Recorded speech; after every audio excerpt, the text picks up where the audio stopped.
ओम शांति। आज 29 जुलाई 2020 बाबा के महावाक्य है, मीठे बच्चे, पहले पहले सबको बाप का सही परिचय देकर गीता का भगवान सिद्ध करो, फिर तुम्हारा नाम बाला होगा।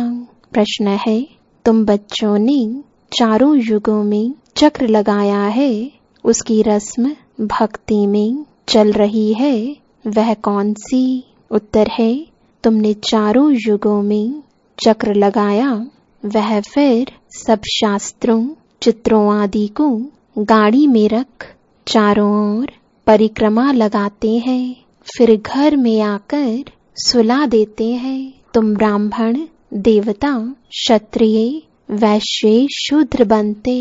इस चक्र के बदले उन्होंने परिक्रमा दिलाना शुरू किया है, यह भी रस्म है। ओम शांति। रूहानी बाप बैठ रूहानी बच्चों को समझाते हैं। जब कोई को समझाते हो तो पहले यह क्लियर कर दो कि बाप एक है।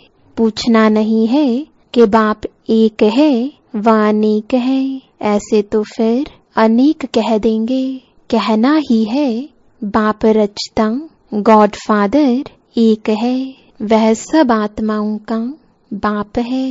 पहले पहले ऐसे भी नहीं कहना चाहिए कि वह बिंदी है, इसमें फिर मूंझ पड़ेंगे।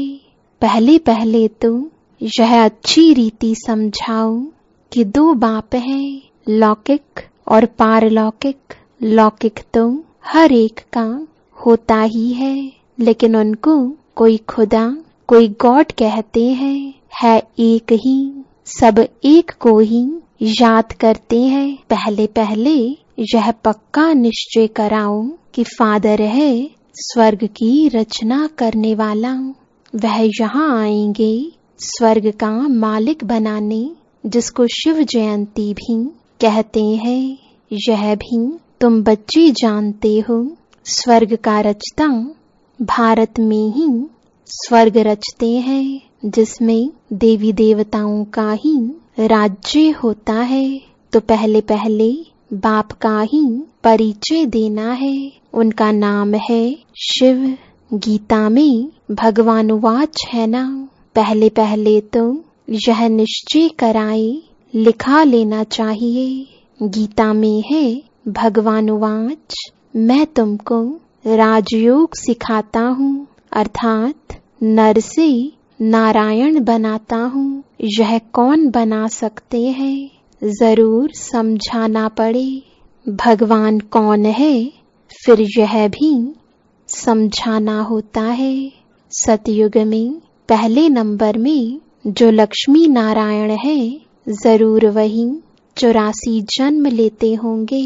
पीछे फिर और धर्म वाले आते हैं, उन्हों के इतने जन्म हो ना सके।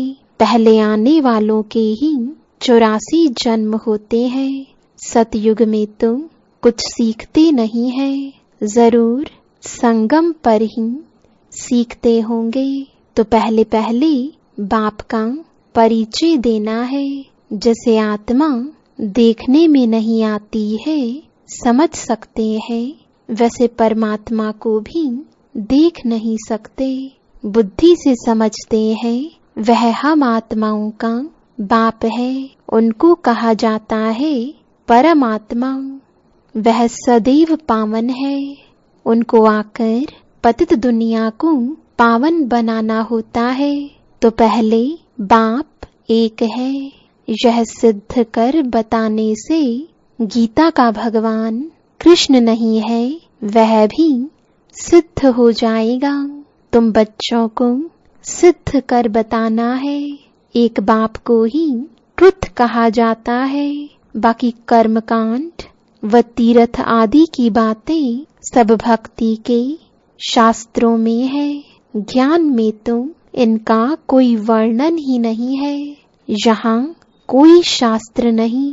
बाप आकर सारा राज समझाते हैं। पहले पहले तुम बच्चे इस बात पर जीत पाएंगे कि भगवान एक निराकार है, न कि साकार। परमपिता परमात्मा शिव भगवान उवाच, ज्ञान का सागर सबका बाप वह है।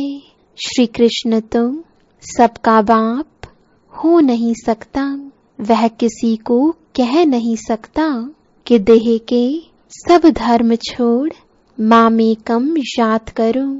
है बहुत सहज बात, परंतु मनुष्य शास्त्र आदि पढ़कर भक्ति में पक्के हो गए हैं। आजकल शास्त्रों आदि को गाड़ी में रख परिक्रमा देते हैं, चित्रों को ग्रंथ को भी परिक्रमा दिलाते हैं, फिर घर ले आकर सुलाते हैं।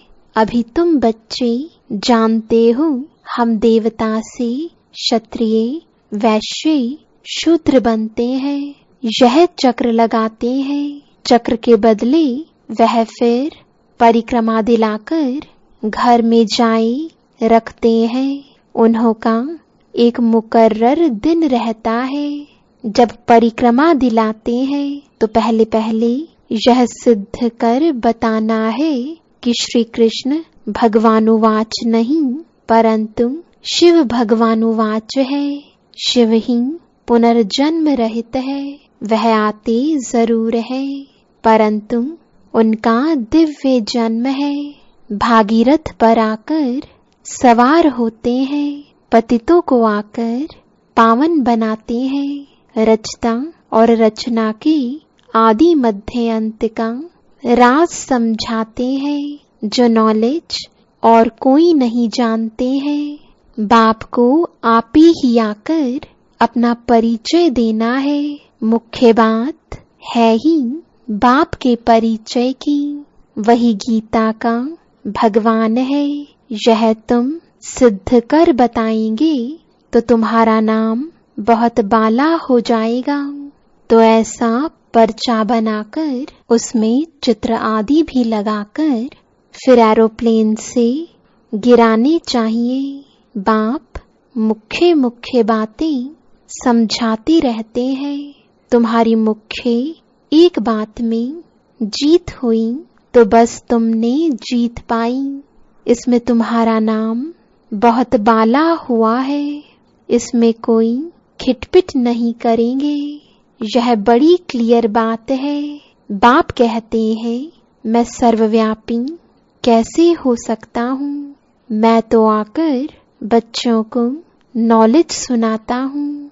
पुकारते भी हैं आकर पावन बनाओ, रचता और रचना का ज्ञान सुनाओ। महिमा भी बाप की अलग, कृष्ण की अलग है। ऐसे नहीं शिव बाबा आकर फिर कृष्ण व नारायण बनते हैं, 84 जन्मों में आते हैं। नहीं, तुम्हारी बुद्धि सारी यह बातें समझाने में लगी रहनी चाहिए। मुख्य है ही गीता, भगवानुवाच है तो जरूर भगवान का मुख चाहिए ना। भगवान तो है निराकार, आत्मा मुख बिगिर बोले कैसे। तब कहते हैं मैं साधारण तन का आधार लेता हूँ। जो पहले लक्ष्मी नारायण बनते हैं वही 84 जन्म लेते लेते पिछाड़ी में आते हैं, तो फिर उनके ही तन में आते हैं। कृष्ण के बहुत जन्मों के अंत में आते हैं। ऐसे ऐसे विचार सागर मंथन करो कि कैसे किसको समझाएं। एक ही बात से तुम्हारा नाम बाला हो जाएगा। रचता बाप का सबको मालूम पड़ जाएगा। फिर तुम्हारे पास बहुत आएंगे, तुमको बुलाएंगे कि यहाँ आकर भाषण करो। इसलिए पहले पहले अल्फ सिद्ध कर समझाओ। तुम बच्चे जानते हो बाबा से हम स्वर्ग का वर्षा ले रहे हैं। बाबा हर 5000 वर्ष बाद भारत में ही भाग्यशाली रथ पर आते हैं। यह है सौभाग्यशाली। जिस रथ में भगवान आकर बैठते हैं, कोई कम है क्या? भगवान इनमें बैठ बच्चों को समझाते हैं कि मैं बहुत जन्मों के अंत में इसमें प्रवेश करता हूँ। श्री कृष्ण की आत्मा का रथ है ना, वह खुद कृष्ण तो नहीं है, बहुत जन्मों के अंत का है। हर जन्म में फीचर्स, ऑक्यूपेशन आदि बदलता रहता है। बहुत जन्मों के अंत में जिसमें प्रवेश करता हूँ, वह फिर कृष्ण बनते हैं, आते हैं संगम युग में। हम भी बाप का बनकर बाप से वर्षा लेते हैं, बाप पढ़ाकर साथ ले जाते हैं, और कोई तकलीफ की बात नहीं। बाप सिर्फ कहते हैं मामेकम याद करो। तो यह अच्छी रीति विचार करना चाहिए कि कैसे कैसे लिखें। यही मुख्य मिस्टेक है, जिस कारण ही भारत अनराइटियस, इररिलीजियस, इंसॉल्वेंट बना है। बाप फिर आकर राजयोग सिखलाते हैं, भारत को राइटियस, सॉल्वेंट बनाते हैं, सारी दुनिया को राइटियस बनाते हैं। उस समय सारे विश्व के मालिक तुम ही हो। कहते हैं ना, wish you long life and prosperity. बाबा आशीर्वाद नहीं देते हैं कि सदा जीते रहो। यह साधु लोग कहते हैं अमर रहो। तुम बच्चे समझते हो अमर तो जरूर अमरपुरी में होंगे, मृत्युलोक में फिर अमर कैसे कहेंगे। तो बच्चे जब मीटिंग आदि करते हैं तो बाप से राय पूछते हैं। बाबा एडवांस राय देते हैं, सब अपनी अपनी राय लिख भेजें, फिर भल इकट्ठे भी हों। राय तो मुरली में लिखने से सबके पास पहुंच सकती है। 2-3 हजार खर्चा बच जाए। इन 2-3 हजार से तो 2-3 सेंटर खोल सकते हैं। गांव गांव में जाना चाहिए, चित्र आदि लेकर। तुम बच्चों का जास्ती इंटरेस्ट सूक्ष्म वतन की बातों में नहीं होना चाहिए। ब्रह्मा, विष्णु, शंकर आदि चित्र हैं, तो इस पर थोड़ा समझाया जाता है। इन्हों का बीच में थोड़ा पार्ट है। तुम जाते हो, मिलते हो, बाकी और कुछ है नहीं। इसलिए इसमें जास्ती इंटरेस्ट नहीं लिया जाता है। यहाँ आत्मा को बुलाया जाता है, उनको दिखाते हैं। कोई कोई आकर रोते भी हैं, कोई प्रेम से मिलते हैं, कोई दुख के आंसू बहाते हैं। यह सब ड्रामा में पार्ट है, जिसको चिट चैट कही जाए।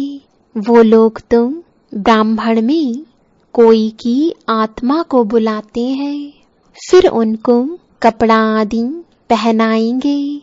अब शरीर तो वह खत्म हो गया, बाकी पहनेंगे कौन? तुम्हारे पास वह रस्म नहीं है, रोने आदि की तो बात ही नहीं।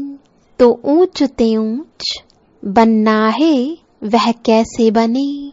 जरूर बीच में संगम युग है, जब पवित्र बनते हैं। तुम एक बात सिद्ध करेंगे तो कहेंगे यह तो बिल्कुल ठीक बताते हैं। भगवान कभी झूठ थोड़े ही बता सकते हैं। फिर बहुतों का प्यार भी होगा, बहुत आएंगे समय पर। बच्चों को सब पॉइंट्स भी मिलती रहती है। पिछाड़ी में क्या क्या होना है वह भी देखेंगे। लड़ाई लगेगी, बॉम्ब्स छूटेंगे, पहले मौत है उस तरफ। यहाँ तो रक्त की नदियां बहनी है, फिर घी दूध की नदी। पहले पहले धुआं विलायत से निकलेगा, डर भी वहाँ है। कितने बड़े बड़े बॉम्ब्स बनाते हैं, क्या क्या उसमें डालते हैं जो एकदम शहर को खलास कर देते हैं। यह भी बताना है किसने स्वर्ग की राजाई स्थापन की। हेवनली गॉडफादर जरूर संगम पर ही आते हैं। तुम जानते हो अभी संगम है। तुमको मुख्य बात समझाई जाती है बाप के याद की, जिससे ही पाप कटेंगे। भगवान जब आया था तो कहा था मामेकम याद करो तो तुम सतु प्रधान बन जाएंगे, मुक्तिधाम में जाएंगे। फिर पहले से लेकर चक्र रिपीट होगा। डिटिज्म, इस्लामिज्म, बुद्धिज्म। तुम स्टूडेंट की बुद्धि में यह सारी नॉलेज होनी चाहिए ना। खुशी रहती है हम कितनी कमाई करते हैं। यह अमर कथा अमर बाबा तुमको सुनाते हैं। तुम्हारे अनेक नाम रख दिए हैं। मुख्य पहले पहले डिटिज्म, फिर सबकी वृद्धि होते होते झाड़ बढ़ता जाता है। अनेकानेक धर्म, अनेक मतें हो जाती हैं। यह एक धर्म एक श्रीमत से स्थापन होता है। द्वैत की बात नहीं। यह रूहानी नॉलेज रूहानी बाप बैठ समझाते हैं। तुम बच्चों को खुशी में भी रहना चाहिए। तुम जानते हो बाप हमको पढ़ाते हैं। तुम अनुभव से कहते हो तो यह शुद्ध अहंकार रहना चाहिए कि भगवान हमको पढ़ा रहे हैं। और क्या चाहिए। जबकि हम विश्व के मालिक बनते हैं तो खुशी क्यों नहीं रहती। या निश्चय में कहाँ संशय है। बाप में संशय नहीं लाना चाहिए। माया संशय में लाकर भुला देती है। बाबा ने समझाया है माया आँखों द्वारा बहुत धोखा देती है। अच्छी चीज देखेंगे तो दिल बित बित करेगी। खाएं, आँखों से देखते हैं तब क्रोध आता है मारने लिए। देखें ही नहीं तो मारे कैसे। आँखों से देखते हैं तब लोभ मोह भी होता है। मुख्य धोखा देने वाली आँखें हैं। इन पर पूरी नजर रखनी चाहिए। आत्मा को ज्ञान मिलता है तो फिर क्रिमिनलपना छूट जाता है। ऐसे भी नहीं है आँखों को निकाल देना है। तुम्हें तो क्रिमिनल आई को सिविल आई बनाना है। अच्छा, मीठे मीठे सिकिलदे बच्चों प्रति माता पिता बाप दादा का याद प्यार और गुड मॉर्निंग। रूहानी बाप की रूहानी बच्चों को नमस्ते। रूहानी बच्चों की रूहानी बाप दादा को गुड मॉर्निंग और नमस्ते। धारणा के लिए मुख्य सार है पहला, सदा इसी नशे व खुशी में रहना है कि हमको भगवान पढ़ाते हैं। किसी भी बात में संशय बुद्धि नहीं होना है। शुद्ध अहंकार रखना है। दूसरा, सूक्ष्म वतन की बातों में ज्यादा इंटरेस्ट नहीं रखना है। आत्मा को सतो प्रधान बनाने का पूरा पूरा पुरुषार्थ करना है। आपस में राय कर सबको बाप की सही पहचान देनी है। वरदान है संगम युग के महत्व को जान। एक का अनगिनत बार रिटर्न प्राप्त करने वाले सर्व प्राप्ति संपन्न भव। संगम युग पर बाप दादा का वायदा है 1-2 लाख लो।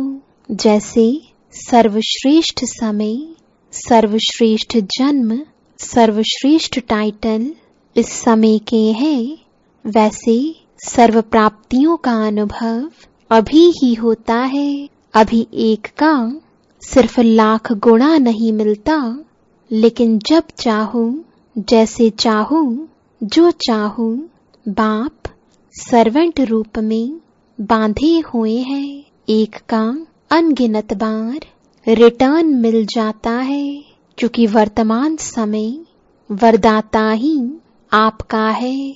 जब बीज आपके हाथ में है तो बीज द्वारा जो चाहो वह सेकंड में लेकर सर्व प्राप्तियों से संपन्न बन सकते हो। स्लोगन है, कैसी भी परिस्थिति हो, परिस्थिति चली जाए लेकिन खुशी नहीं जाए। ओम शांति।